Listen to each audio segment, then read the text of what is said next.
좀 불경건하게 들릴지 모르겠지만 하나님의 뉘우치심이 있으면 사람의 뉘우치심이 있게 됩니다. 다시 말하면 하나님께서 은혜를 주시면 우리에게 회개가 가능하다라는 거죠. 하나님의 뉘우치심과 우리의 뉘우침은 다릅니다. 하나님의 뉘우침은 죄가 있어서가 아니라 우리를 불쌍히 여기셔서 뉘우치시는 것, 다시 생각하시는 것이고요. 우리의 뉘우침은 죄를 깨달았기 때문에 뉘우침, 즉 회개가 되는 것이죠. 하나님께서는 유다 백성들을 징벌하셨지만 뜻을 돌이켜 귀한 공동체에게 은혜를 베풀기로 정하셨습니다. 이제 그들에게 새로운 삶의 문이 열렸죠. 유다 백성은 슬퍼하지 말고 기쁨의 잔치를 벌여야 합니다. 새로 회복된 언약 백성답게 진실하고 의로운 삶을 살아야 합니다. 하나님의 백성이 변하면 이방 민족도 하나님께로 돌아올 것입니다. 이로써 하나님의 은혜가 바다처럼 온 세상을 덮게 될 것입니다. 하나님과 귀한 다시 고향으로 돌아온 백성 사이에 변화가 일어나는데요. 유다 족속을 대하는 하나님의 태도가 변화됩니다. 14절부터 15절 같이 읽겠습니다. 만군의 여호와가 이같이 말하노라. 너희 조상들이 나를 경노하게 하였을 때에 내가 그들에게 재앙을 내리기로 뜻하고 뉘우치지 아니하였으나 이제 내가 다시 예루살렘과 유다 족속에게 은혜를 베풀기로 뜻하였나니 너희는 두려워하지 말지니라. 재앙을 내리기로 작정했으나 뜻을 돌이켜 은혜 베풀기로 작정하십니다. 스가랴 7장에 보면요. 하나님의 백성이 왜 포로 생활을 해야 됐는지 알 수 있습니다. 백성이 하나님의 말씀에 귀를 막으며 불의한 삶을 살았기 때문이죠. 그래서 하나님께서 그의 백성을 약속의 땅에서 쫓아내서 여러 나라에 흩으시고 아름다운 약속의 땅은 황폐하게 내버려 두셨습니다. 하나님은 그때 하나님의 뜻, 즉 이스라엘을 징계하고자 하는 의지를 돌이키지 않으셨죠. 하지만 이제 하나님께서 그 뜻을 돌이켜 은혜를 베풀기로 작정하십니다. 그래서 유다 족속이 포로 생활로부터 해방되어 다시 예루살렘으로 돌아올 수 있었던 것이죠. 여기서 중요한 사실은 뭐예요? 여러분, 우리는 내가 죄를 깨닫고 회개한다고 생각하지만요. 내가 회개하기 이전에 하나님의 은혜가 먼저 있어야 되는 거예요. 그러니까 하나님께서 내게 은혜를 베푸시고 하나님께서 내게 징벌을 내리시기로 했던 그 마음을 돌이키시지 않으면 우리의 회개는 무용지물입니다. 여러분, 내가 회개한다고 해서도 하나님께서 나를 받아주시지 않고 용서해 주시지 않으면 아무 의미 없잖아요. 그러니까 여러분, 회개도 하나님의 은혜가 선행되어야 합니다. 그래야 우리의 회개, 돌이킴도 가능한 것이죠. 그러니 여러분, 내가 하나님 앞에 죄를 깨닫고 회개하고 돌이켜 하나님의 자녀가 되는 것, 이거 굉장히 중요한 일이지만 우리가 해야 할 일은 가장 먼저는 하나님의 은혜를 구하는 일임을 잊지 않았으면 좋겠습니다. 그렇게 돌이켜 주신 하나님께서 백성들에게 원하는 게 나옵니다. 16절, 17절 같이 읽겠습니다. 너희가 행할 일은 이러하니라. 너희는 이웃과 더불어 진리를 말하며 너희 성문에서 진실하고 화평한 재판을 베풀고 마음에 서로 해하기를 도모하지 말며 거짓 맹세를 좋아하지 말며 이 모든 일은 내가 미워하는 것이니라. 여호와의 말이니라. 이웃과 더불어 진리를 말하고 진실과 평화의 재판을 베풀며 서로 거짓으로 해하지 않기를 바라십니다. 이게 하나님께서 하나님의 백성 공동체에게 원하시는 거죠. 그것은 하나님께서 하나님 백성다운 거룩한 삶을 사는 것입니다. 그러니까 백성끼리 서로 해하지 말고 거짓 맹세하지 않는 의로운 삶을 살라는 것이죠. 하나님께서 이렇게 살라고 우리에게 명하시는 이유가 있어요. 그럼 생각해 보세요. 지금 하나님께서 이스라엘 조상들이 행했던 일로 인해서 포로 생활을 하고 나라를 떠돌게 되지 않았습니까? 그런데 다시 돌아온 사람들에게 이런 삶을 살라는 이유가 뭐겠어요? 이전의 조상들이 잘못했던 것처럼 살지 말고 하나님 백성답게 살아야 합니다. 그렇지 않으면 똑같은 일이 벌어지는 거죠. 이렇게 살지 않으면 어떻게 돼요? 다시 하나님께서 그들을 징계하시고 다시 그들을 다른 나라의 포로로 잡혀가게 하시고 다시 그들을 흩으신다라는 겁니다. 이 권면의 말씀은 7장 9절에서 10절의 교훈과 비슷합니다. 7장 9절에서 10절은 유다 족속이 왜 포로가 되었는지를 설명하는 과정에서 애초에 하나님께서 이스라엘 백성에게 요구했던 의로운 삶의 목록입니다. 하나님께서 원하시는 건 변하지 않아요. 진실하게 재판하며 인애와 긍휼을 베풀며 가난한 자들을 압제하지 않는 삶입니다.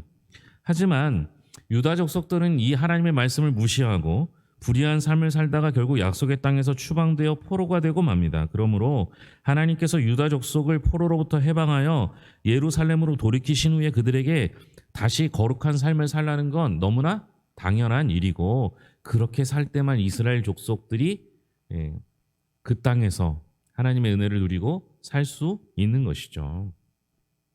하나님께서 귀한 백성에게 진노를 거두시고 그들에게 새 삶의 의무를 부과하셨습니다. 이웃을 해치거나 상하게 하지 말고 정직하고 정의롭게 살라고 요구하신 것이죠. 이게 하나님 백성다운 삶의 목록입니다.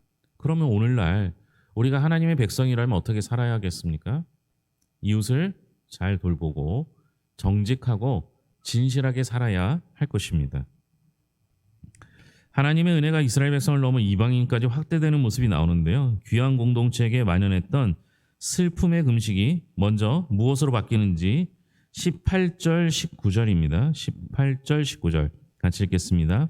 만군의 여호와의 말씀이 내게 임하여 이르시되 만군의 여호와가 이같이 말하노라. 넷째 달에 금식과 다섯째 달에 금식과 일곱째 달에 금식과 열째 달에 금식이 변하여 유다 족속에게 기쁨과 즐거움과 희락의 절기들이 되리니 오직 너희는 진리와 화평을 사랑할지니라.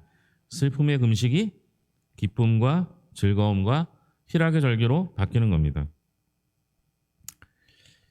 이제 이런 말씀이 좀 이해하기 어렵죠. 뭐 넷째 달은 뭐고 다섯째 달은 뭐고 이렇게 되잖아요, 그죠? 그 넷째 달에는요, 주전 587년에 예루살렘 성벽에 구멍이 뚫리게 됩니다. 그리고 열째 달에는 그 성읍이 포위됩니다. 그래서 예루살렘 성벽이 파괴된 슬픔을 기억하며 이른 여름 넷째 달에 금식을 하게 되는 거예요.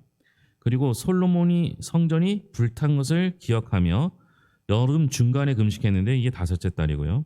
바벨론 느부갓네살 왕에 의해 예루살렘이 포위된 것을 기억하며 겨울, 이게 열째 달이에요. 금식했죠. 지금 제가 다 설명드렸죠. 넷째 달에는 예루살렘 성벽에 구멍 났고요. 다섯째 달에는 솔로몬 성전이 불탔고요. 그 다음에 열째 달에는 성읍이 포위된 거하고 느부갓네살 왕에 의해 예루살렘이 포위된 것, 이런 현상이 일어난 겁니다. 자, 보세요.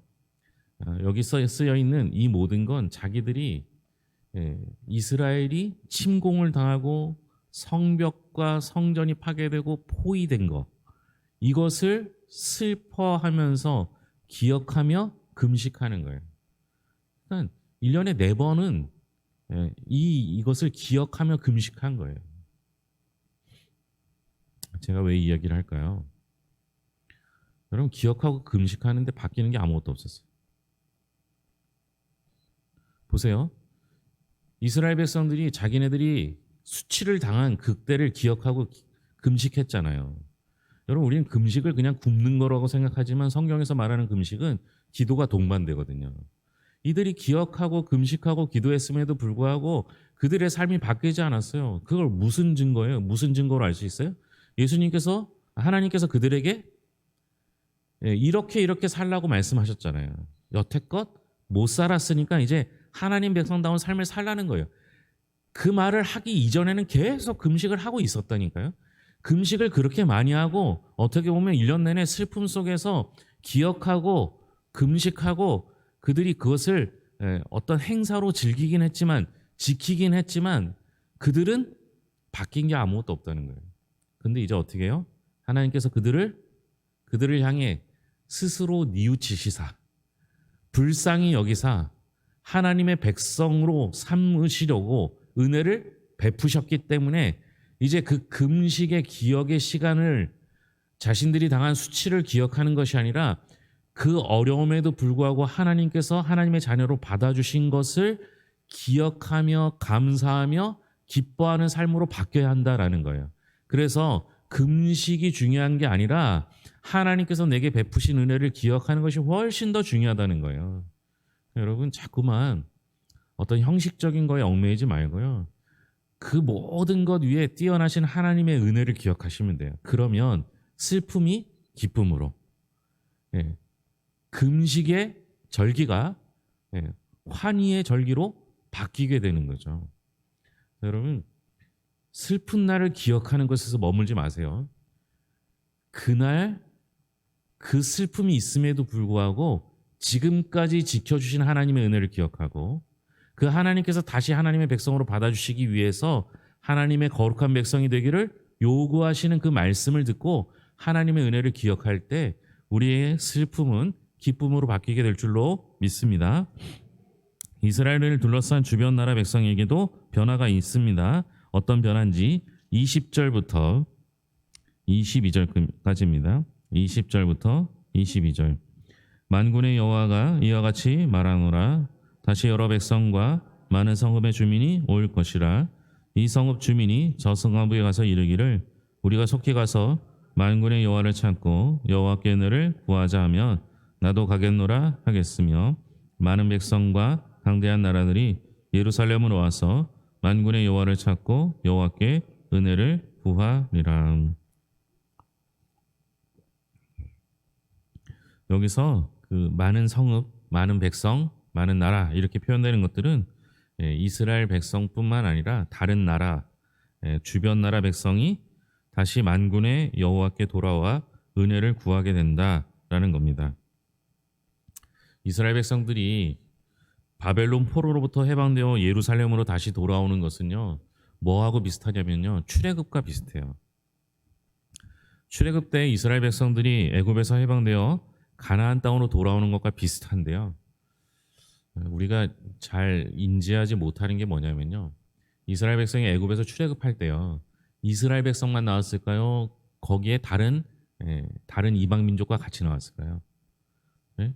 같이 나왔어요. 성경에 보면요, 그 후에 이스라엘 백성들이, 제가 이제 출애굽 때도 그렇고 민수기 때도 말씀드린 것 같은데, 이스라엘 백성들에게 따라 나온 백성들이 나중에 이스라엘 12지파에 편입됐다는 얘기를 몇 번 한 적이 있어요.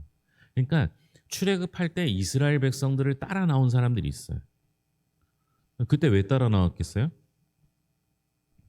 이스라엘 백성들이 출애굽하기 직전에 있었던 일들이 뭐예요? 10가지 재앙이죠. 10가지 재앙을 통해서 그 10가지 모든 재앙이 애굽에서 섬기고 있는 신이에요. 신을 다 부수고 만군의 여호와 하나님이 참 신임을 알려준 사건이 10가지 재앙이에요. 그러니까 그 이방 민족들이 그걸 보면서 뭘 느낀 거예요? 하나님을 따라가야 하겠다, 이렇게 생각할 수밖에 없는 거죠.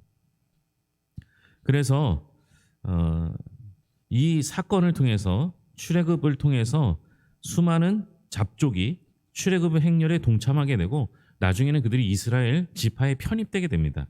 이는 하나님께서 아브라함에게 주셨던 약속, 즉 땅의 모든 족속이 너를 통하여 복을 받을 것이다 라는 말씀에 성취도 됩니다.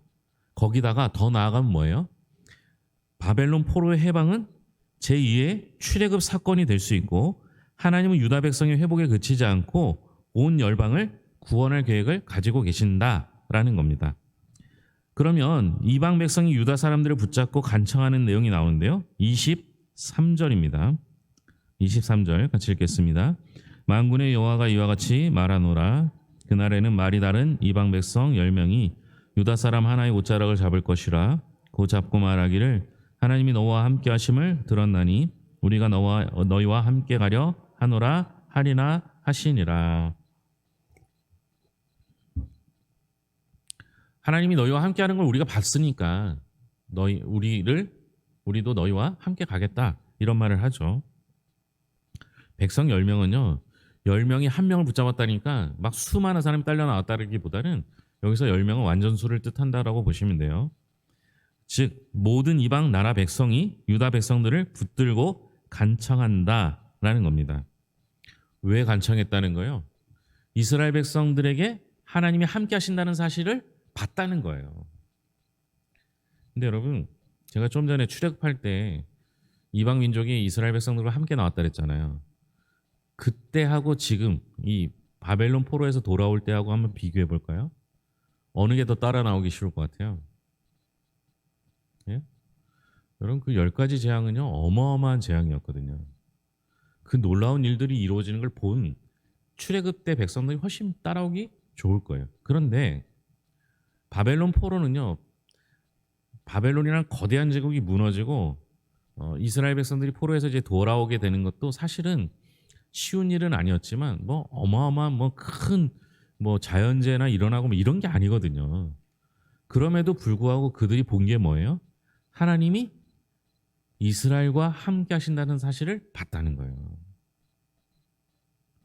참 답답할 노릇이죠. 왜냐하면요, 이방 민족은 하나님이 이스라엘 백성들과 함께 하는 걸 봤는데 이스라엘 백성들은 돌아와서도 어떻게 해요?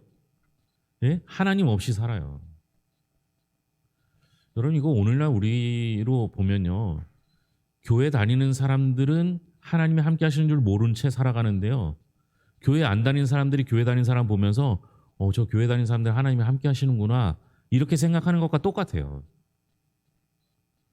여러분들이 지금 살면서 오늘 하루만 따져봐도 하나님이 여러분들과 함께 하셨다고 믿습니까? 그렇게 경험하셨어요? 예? 여러분, 오늘 하루 정신없이 살다가 여기 오신 거 아니에요? 바쁘게 살다가 하나님이 함께 하시는지 모르고 그렇게 살다가, 그런데 늘 하나님이 내 곁에 계셔서 못 느낄 수도 있겠죠. 그런데 그거를요, 예수 안 믿는 사람들은 우리 보고 하나님 우리와 함께 하신다는 사실을 봤다니까요. 그러니까 따라 나오죠. 여러분, 지금 이 사람들은 출애굽 때와 좀 다르잖아요. 출애굽 때는 하나님이 주신 가나안 땅이라는 목적지로 가는 경우가 있는 거고요. 그리고 10가지 재앙과 출애굽하자마자 홍해 사건과 하나님께서 먹이시고 입히시는 만나와 메추라기 사건들을 쭉 경험하게 돼요. 하나님의 진노하심도 보게 되죠. 그런데 여러분 생각해 보세요. 이스라엘 백성들이 귀환해갖고 이스라엘 땅에 들어왔는데요, 이스라엘 땅은 어떤지 아세요? 예? 아까 제가 첫 부분에 설명드렸죠. 이스라엘 땅은요, 하나님 그냥 내버려 두셨기 때문에 황폐했어요. 뭐 어마어마한 큰 뭐 기적과 같은 일들이 일어나지 않았어요. 그런데도 불구하고 이 사람들이 따라옵니다. 따라올 여건이 안 되는데도 따라와요. 딱 하나 본 거예요. 하나님이 이스라엘과 함께 하신다는 사실, 그거 하나 본 거예요. 여러분, 우리도 마찬가지예요. 하나님이 나와 함께 하신다는 사실, 그거 하나면 충분한데 자꾸만 여기에다가 덧붙이는 거죠. 건강도 주셔야 되고 돈도 주셔야 되고 다른 기적도 좀 베풀어 주셔야 된다라고 생각하는 거예요. 그런데 여러분, 우리는 몰라도요, 예수 안 믿는 사람들이 보니까 우리에게 하나님이 함께 하신다는 사실을 보게 됩니다. 그로 말미암아 그들이 자신의 터전을 버리고 이스라엘을 따라옵니다. 그들이 그곳에서 함께 돌아와서, 함께 따라와서 성전과 성벽을 재건하고 이스라엘 공동체를 회복하는 일들을 하게 됩니다. 그리고 그 이스라엘 공동체의 가장 회복의 핵심은 예배 회복이거든요. 이들이 와서 결국 한 게 뭐예요? 하나님이 함께 하신다는 사실을 깨닫고 와서 이스라엘과 함께 예배함에 동참해요. 이 사건이요, 오늘날 구원을 보여주는 겁니다. 예수님께서 이 땅에 오셔서 우리를 위하여 죽으심으로 말미암아 우리에게 십자가의 승리의 길을 열어주셨고 우리와 동행하심을 보여주셨습니다. 그로 말미암아 예수를 믿지 않았던 사람들이 예수를 믿게 됩니다. 그리고 거기를 넘어서서 함께 예배하는 공동체가 되는 거예요.